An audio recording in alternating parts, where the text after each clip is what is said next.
ऊपर कि किस तरह से जो फ्लाइट है उसमें आग लगी हुई है, उसके दाहिना जो डायना है उसमें आग लगी हुई है और उसके बाद फिर उसको वहां लैंड कराने की कोशिश की जा रही थी। हालांकि कई मिनट तक ये फ्लाइट लगातार उधर चक्कर लगाते रहा, क्योंकि पास में जहां पर यह घटना हुई है, जहां पर आग लगने की पायलट को सूचना मिली, बीटा एयरपोर्ट करीब में है और साथ ही पास में पायलट से संपर्क किया गया तो दोनों के बीच में था, एक तरफ बीटा एयरपोर्ट तो दूसरी तरफ पटना एयरपोर्ट, लेकिन पायलट के सूझबूझ के बाद यहां पर यह फ्लाइट लैंड करा दिया गया है। तस्वीर आप साफ तौर पर देख सकते हैं किस तरह से जो यहां पर लोग जो सवाल थे, जो यात्री थे, उनको अब धीरे धीरे बाहर निकाला जा रहा है और फिर से एक बार ये सामने जो प्रस्थान गेट है डिपार्चर के रास्ते से, उनको फिर से एक बार उनकी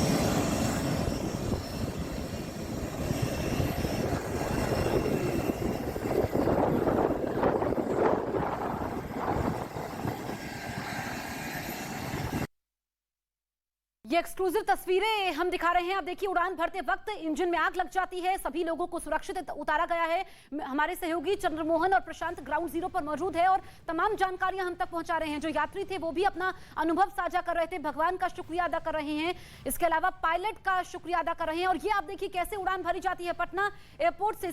तस्वीरें हम आपको दिखा रहे हैं, एक्सक्लूसिव तस्वीरें। ये स्पाइस जेट का विमान जो उड़ान भरता है, उसके बाद उसके इंजन में आग लग जाती है। उड़ान भरते ही इंजन में आग लगती है, फिर उसके बाद उसकी इमरजेंसी लैंडिंग करवाई जाती है। लैंडिंग से पहले का वीडियो, और जो एयरपोर्ट से सटा हुआ इलाका है वहां के लोगों ने सूचना दी कि इसके जो इंजन है उसमें आग लगी है, चिंगारी देखी जाती है। और ये जो तस्वीरें हम आपको दिखा रहे हैं, ये लैंडिंग के समय का वीडियो है। यहां पर पायलट ने सूझबूझ दिखाई, कंट्रोल रूम से संपर्क बना रहा और सुरक्षित लैंड हो पाता है। जो 185 यात्री इस विमान में सवार थे, जिनके लिए ये अनुभव जो साझा कर रहे हैं कि उस वक्त उनको मालूम नहीं था कि आगे क्या होगा। ऐसी स्थिति उन्होंने पहले नहीं देखी थी कि जहां पर मालूम नहीं है कि आगे जिंदगी है या नहीं, लेकिन यहां पर सुरक्षित लैंडिंग हो पाती है। लैंडिंग के समय का वीडियो न्यूज़ 18 इंडिया पर एक्सक्लूसिव आप देख सकते हैं। स्पाइस जेट का विमान जो सुरक्षित लैंड करता है, पायलट ने सभी यात्रियों को यहां पर अनाउंसमेंट की जाती है और ये जानकारी यात्री दे रहे थे कि जब लैंडिंग हो रही होती है तो पायलट तमाम यात्रियों को नहीं बताते हैं कि आग लगी है। वो बोलते हैं कि किसी इमरजेंसी वजह से उन्हें पटना एयरपोर्ट लौटना पड़ रहा है और लोग ज्यादा पैनिक ना हो। हालांकि जो लोग विंडो साइड बैठे हुए थे वो ज्यादा पैनिक हो जाते हैं, लोग पानी ढूंढ रहे थे, पानी मांग रहे थे, भगवान को याद कर रहे थे। ये जानकारी मिली है और ये लैंडिंग के समय का वीडियो, एक्सक्लूसिव वीडियो आप देख सकते हैं। ये स्पाइस जेट का विमान जो पटना से दिल्ली के लिए उड़ान भरता है, लेकिन उड़ान भरते ही आग लग जाती है। फिर 20 से 25 मिनट तक वो हवा में घूमता रहता है और सुरक्षित लैंडिंग हो पाती है। प्रशांत और चंद्रमोहन मेरे दोनों सहयोगी इस वक्त ग्राउंड जीरो पर मौजूद है। प्रशांत, क्योंकि जब भी कोई विमान उड़ान भरता है उसका फिटनेस सर्टिफिकेट दिया जाता है, तकनीकी जांच होती है, लेकिन फिर भी यहां पर उड़ान भरते ही आग लगी।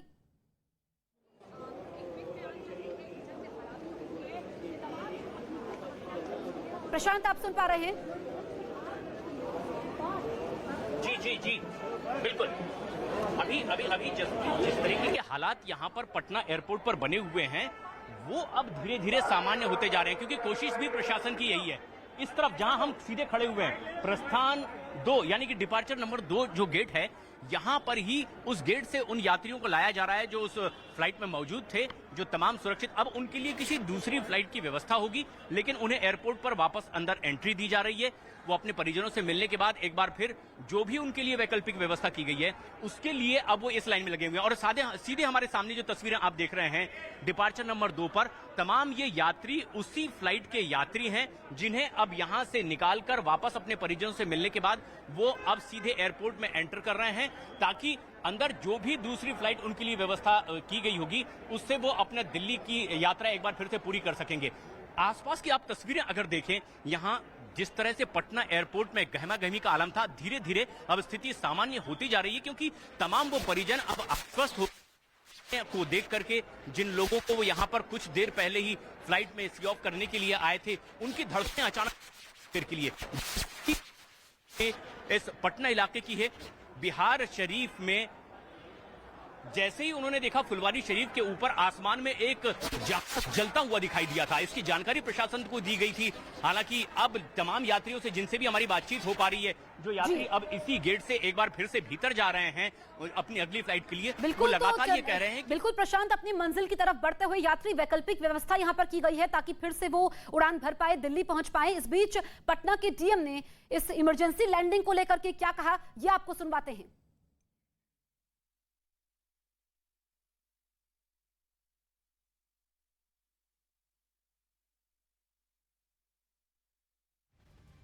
ये स्पाइस जेट की फ्लाइट थी, स्पाइस जेट की फ्लाइट थी और पटना से दिल्ली के लिए टेक ऑफ की थी 12:10 पर।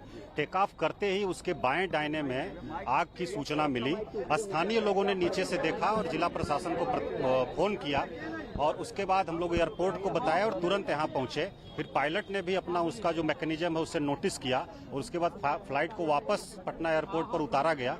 सेफली लैंड कर गई और सभी यात्रियों को बाहर निकाल लिया गया है। सभी लोग पूरी तरह से सुरक्षित हैं, किसी तरह की कोई दुर्घटना नहीं हुई है।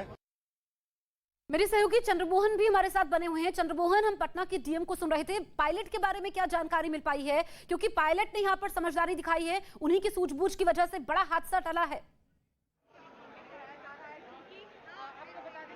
बिल्कुल, देखिए पायलट अभी अंदर में मौजूद हैं और जो फ्लाइट ग्राउंडेड हुआ है उसकी अभी टेक्निकल की टीम पहुंची है जो पूरी तरीके से जांच कर रही है कि आखिर ये आग कैसे और कहां पर लगी है और कितना क्षति हुआ है, इसका आकलन किया जा रहा है। और साथ ही जो फ्लाइट के अंदर यात्री मौजूद थे उनको बाहर निकालकर और फिर ये जो सामने आपको दिखाई दे रहा है डिपार्चर 2, यहाँ से फिर यात्रियों को एक बार फिर से भेजा जा रहा है और इनको फिर से एक बार दिल्ली भेजने के लिए वैकल्पिक व्यवस्था की जा रही है। सामने यहाँ पर जो सीआईएसएफ के जवान हैं और साथ ही बिहार पुलिस की टीम यहाँ पर जब पहुंची है और जैसे ही यह सूचना मिली कि उसके बाद से यहाँ पर जिला प्रशासन की टीम पहुंची थी और उसके बाद इसके साथ ही ये भी व्यवस्था की जा रही थी कि अगर आग बड़ा होगा तो फिर उसको कैसे काबू में लाया जाएगा, जिसके लिए फायर टेंडर की गाड़ियां भी यहाँ पर पहुंच चुकी थी। तो अभी जो है वो यात्री उनको धीरे धीरे अब स्पाइस जेट की फ्लाइट से बाहर निकाला गया पहले और फिर से एक बार उनके डिपार्चर की तैयारी की जा रही है, जैसा कि तस्वीर भी आप साफ तौर पर देख सकती हैं।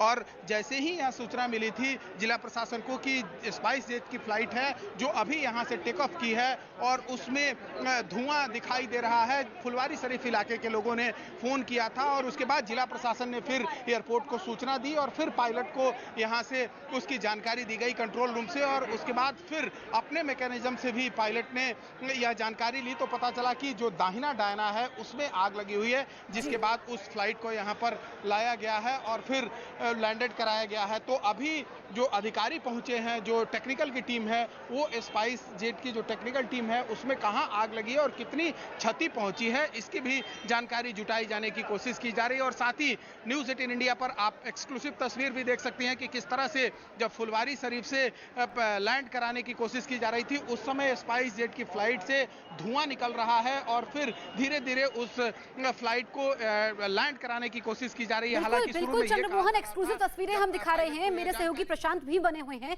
प्रशांत, क्या सभी यात्री वापस एयरपोर्ट जा चुके हैं? कितने बजे की फ्लाइट से वो वापस दिल्ली के लिए उड़ान भरेंगे, इस बारे में कोई जानकारी मिल पा रही है? सेफ है, सभी सेफ है। मेरे को लग रहा है प्रशांत, आप सुन पा रहे हैं? जी प्रशांत, क्या सभी यात्री अंदर पहुंच चुके हैं? कितने बजे की फ्लाइट से वो वापस दिल्ली के लिए उड़ान भरेंगे, इस बारे में कोई जानकारी मिल पा रही है? जसप्रीत, यात्रियों को अभी इस बारे में बिल्कुल नहीं बताया गया है कि अगली उनकी फ्लाइट कौन सी होगी और हम वहीं पर मौजूद हैं, लगातार उन यात्रियों से भी लगातार बात कर रहे हैं कि क्या उन्हें इसकी जानकारी मिली है। अभी सिर्फ उन्हें आश्वस्त किया जा रहा है कि आप पूरी तरह सेफ हैं, हमारी जिम्मेदारी है आपको विलंब से ही सही, थोड़ा लेट ही सही, आपके गंतव्य तक यानी कि दिल्ली तक हम पहुंचाएंगे। अगली फ्लाइट की व्यवस्था की जा रही है क्योंकि जो दूसरी भी और फ्लाइट इस अंतर्राष्ट्रीय एयरपोर्ट पर लैंड करती है, टेक ऑफ करती है, उनका भी परिचालन बराबर हो, समय पर हो, इसका भी ध्यान इस पूरी की पूरी इनको रखना है। और अथॉरिटी इस बात का भी ध्यान रख रही है कि इसी बीच इन तमाम यात्रियों को एक बार फिर कोई नई फ्लाइट दे दी जाए। लेकिन हमारे पीछे जहां गेट पर आप इस वक्त देख सकते हैं, उस गेट से तमाम वो यात्री निकल रहे हैं, अपने परिजनों से बाहर मिल रहे हैं। और उनके बाद जबकि वो अपने परिजनों को आश्वस्त करते हैं कि वो पूरी तरह से सुरक्षित हैं, उन्हें एक बार फिर इस गेट नंबर 2 से अंदर एंटर करवाया जा रहा है। और हमारे पीछे उसी फ्लाइट के तमाम वो यात्री मौजूद हैं जो एक बार फिर से अपनी यात्रा को सुचारू रूप से आगे बढ़ाने के लिए आश्वस्त भी हैं। और उन्हें लग रहा है कि जिस तरह से अथॉरिटी से जानकारी दी जा रही है कि अब उनके लिए कोई दूसरी व्यवस्था कर दी जाएगी। हमारे पीछे हम लगातार उन लोगों को देख रहे हैं जो उस फ्लाइट से उतरे हुए थे, उनके तमाम परिजनों से उनकी बातचीत हुई है और अब वो एक बार फिर से अंदर जा रहे हैं।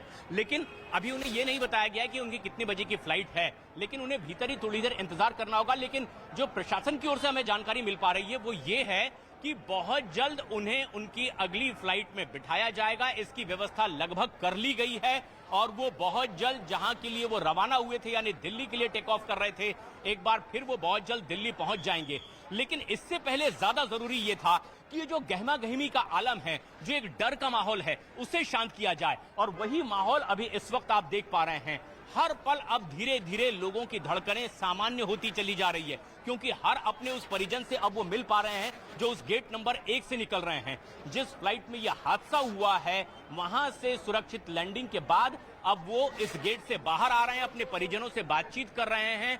और अगर वो पूरी तरह से आश्वस्त हैं कि उन्हें दूसरी फ्लाइट मिल रही है तो इस फ्लाइट से वो वापस घर नहीं जा रहे हैं बल्कि अपनी यात्रा को आगे बढ़ाना चाह रहे हैं। और तमाम वो यात्री यहां पर लाइन लगाए हुए हमें देख सकते हैं। इसी एयरपोर्ट में अब गेट नंबर 1 से निकलने के बाद गेट नंबर 2 पर अब वो तमाम यात्री इस वक्त देख सकते हैं हम एक बार फिर से वो चेक इन करते हुए अंदर जाते हुए, और उन्हें ये बोल दिया गया है कि उनके लिए दूसरी फ्लाइट की व्यवस्था हो गई है। तो वैकल्पिक व्यवस्था की गई है और तमाम यात्री जो 185 यात्री विमान में सवार थे वो अपनी मंजिल तक पहुंचेंगे, उनके लिए व्यवस्था की गई है। दूसरी फ्लाइट में वो जल्द बैठेंगे। और यहाँ पर जो हमारे सहयोगी ग्राउंड जीरो पर मौजूद हैं चंद्रमोहन और प्रशांत, पल पल की अपडेट हम तक पहुंचा रहे हैं। और ये तस्वीरें भी न्यूज 18 इंडिया पर आप लगातार देख सकते हैं।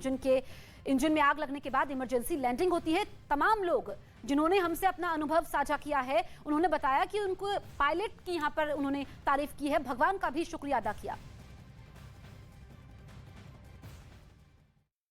जाता है कि पुलिस जब तक मूसेवाला के मैनेजर तक पहुंचती उससे पहले ही वो ऑस्ट्रेलिया भाग गया था। उस दौरान सिद्धू मूसेवाला पर यह भी आरोप लगा था कि उसने ही विक्की मिद्दू खेड़ा की हत्या करने वाले कातिलों को पनाह दी थी। और पुलिस का दावा है कि विक्की मिद्दू खेड़ा की मौत का बदला लेने के लिए ही लॉरेंस बिश्नोई और कनाडा में बैठे गोल्डी बराड़ ने सिद्धू मूसेवाला की हत्या की साजिश रची। मतलब यह कि सिद्धू मूसेवाला की हत्या पैसों के लिए नहीं की गई, क्योंकि पंजाब पुलिस का दावा है कि पूछताछ के दौरान लॉरेंस बिश्नोई ने यह साफ कर दिया कि मूसेवाला की हत्या पैसों के लिए नहीं बल्कि बदला लेने के लिए की गई। मतलब यह कि खून का बदला खून से लिया गया। यह भी बताया जा रहा है कि इस हत्याकांड को लॉरेंस के अलावा गोल्डी बराड़, सचिन बिश्नोई, अनमोल बिश्नोई और विक्रम बराड़ ने मिलकर अंजाम दिया।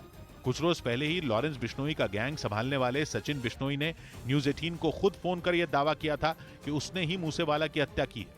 अच्छा, सिद्धू मूसेवाला की हत्या में आप भी शामिल हैं? आपने पोस्ट भी डाली थी एक।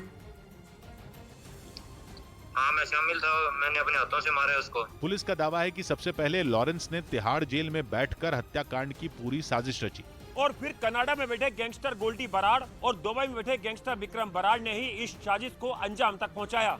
अनमोल बिश्नोई और सचिन बिश्नोई ने शार्प शूटरों का इंतजाम किया। पुलिस का दावा है कि सभी लोग मूसेवाला की रेकी से लेकर हत्या करने वाले शार्प शूटरों को लगातार आदेश दे रहे थे। और पुलिस की तरफ से यह भी दावा किया जा रहा है कि लॉरेंस बिश्नोई मूसेवाला से इस कदर चिढ़ा था कि वो उसे बुलेट प्रूफ गाड़ी के अंदर ही मारना चाहता था और वो इसकी पूरी तैयारी भी कर चुका था। इसी वजह से हत्या के लिए AN-94 राइफल का इस्तेमाल किया गया था, क्योंकि AN-94 ऑटोमेटिक असॉल्ट राइफल एक ऐसा हथियार है जो बुलेट प्रूफ ग्लास को भी तोड़ सकता है। पुलिस का यह भी कहना है कि सिद्धू मूसेवाला की गाड़ी किस लेवल की बुलेट प्रूफ है, यह जानने के लिए गैंग के कुछ लोग जालंधर भी गए थे।